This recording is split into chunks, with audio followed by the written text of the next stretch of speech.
ಕದ್ದು ತಿನ್ನುವುದಕ್ಕೆ ಗೊಲ್ಲರ ಮನೆಯಲ್ಲಿ ಹಾಲು ಮೊಸರಲ್ಲ. ಎಲೈ ಬಂಡ, ಪೂರ್ವಾರ್ಜಿತ ಪುಣ್ಯವನ್ನು ಅರ್ಜುನನ ಬಾಣಕ್ಕೆ ಹಾಲು ಮಾಡಿ ಸುಧಾನ ಮನಸ್ಸಿನ ಮಮ್ಮ ಹಾರಿಸಿದೆ. ಚಂದ ಕೌಟಿಕ ಮಹಾರಾಜನಿಗೆ ನಿನ್ನ ಪರಾಕ್ರಮವನ್ನು ತೋರಿ ಬರುವಿಯಾ? ಎಲೈ ಬಂಡ, ಈ ಕೋಯನ್ನ ಖಡ್ಗದಿಂದ ನಿನ್ನನ್ನು ಕಡಿದು ಬಿಡುವನು ನೋಡು ನೋಡಿ ರಾಮವತಿ ಮರೆತು ಬಿಡುವ.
ಪರಾಕ್ರಮದಲ್ಲಿ ಗೆದ್ದು ಸುದ್ದಿ ಮಾಡಿದೆನಂಬ ಮುತ್ತು ಮುಖಿಯಾದ ದೇವಿಯನ್ನು ಕದ್ದುಕೊಂಡು ಹೋಗಬೇಕೆಂದು ನಿರ್ಧಾರ ಮನುಷ್ಯನು ಸದ್ಯಕ್ಕೆ ಎಲ್ಲೋ ಸನ್ನಿಧನಾಗಿ ಬಂದಿರುವೆ. ಸಹಜವಾಗಿ ಬರಲಿಲ್ಲ ಬಂದ ಮೂರ್ಖ, ಸದ್ಯಕ್ಕೆ ನಿನ್ನ ಒತ್ತು ಉರುಳಿಸಿ ಮಾಂಸ ಮುದ್ದೆ ಕಡೆಗೆ ತೆಗೆದು 10 ಕಾಯಿಗಳಿಗೆ ಹಬ್ಬದೂಟವನ್ನು ಉಣಬಡಿಸಿವೆ.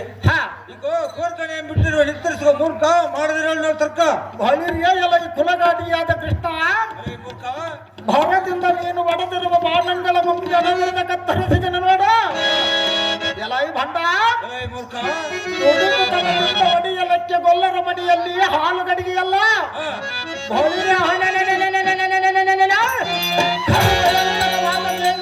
ಬಾಣದಿಂದ ವೀರ ಬಬ್ಬೆಯಲ್ಲಿಟ್ಟು ಗುರಿಯಿಟ್ಟು ಹೊಡೆಯುವನು. ಎಲೈ ಬಂಡ, ಮೂರ್ಖ, ಇವತ್ತಿಗೆ ದ್ವಾರಕವತಿಯರು ನಮಂ ತೀರಿ ತಂದು ತಿಳಿ ಶ್ರೀ ಗುರು ರೇವಣ ಸಿದ್ದೇಶ್ವರನ ದಾನವಂ ಮಾಡುತ್ತ ಎನ್ನಳು ವಿದ್ದಮಂ ಮಾಡು ಕುಲ್ಲ ಮುರಿದು ಬಿಡಬಡುವ ನಿನ್ನ ಸಲ್ಲ. ಸಾರಥಿ, ಈ ರಾಕ್ಷಸನು ಕೂಡ ಯುದ್ಧ ಮಾಡುವುದು ಹೆಣ್ಣಿಂದ ಆಗದು. ಹೌದು ದೇವ, ಇನ್ನು ಇಲ್ಲಿ ಇರಬಾರದು. ಮೆಲ್ಲನೆ ಮರೆಯಾಗುತ್ತೆ. ಹೇಳಿದ ಸಾರಥಿ, ಅದು ಜಾಗೃತಿ. ನಿನ್ನ ಹೆಸರಲ್ಲಾಗಲಿ ಭೂಪತಿ. ಸಾರಥಿ, ಈ ಕೃಷ್ಣನ ಮಾಯವಾದನ್ನು ನೋಡಿದೆಯಲ್ಲ ಸಾರಥಿ? ನೋಡಿದರೆ ದೇವ. ಎಲ್ಲ ಸಾರಥಿ, ಭೂಪತಿ, ಕೌಲಿಕಮ ರಾಜನಿಗೆ ಸರಿ ವೈರಿಗಳಿಗೆಲ್ಲವೆಂದು ಡಂಗೂರನ್ನು ಸಾರಿಸುವಂತ ನಾನು ಆಗಲಿ ದೇವ.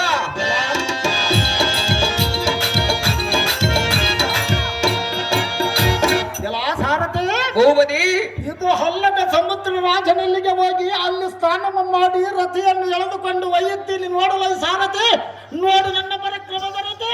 ಅದೇ ಪ್ರಕಾರವಾಗಲಿ ಭೂಪತಿ.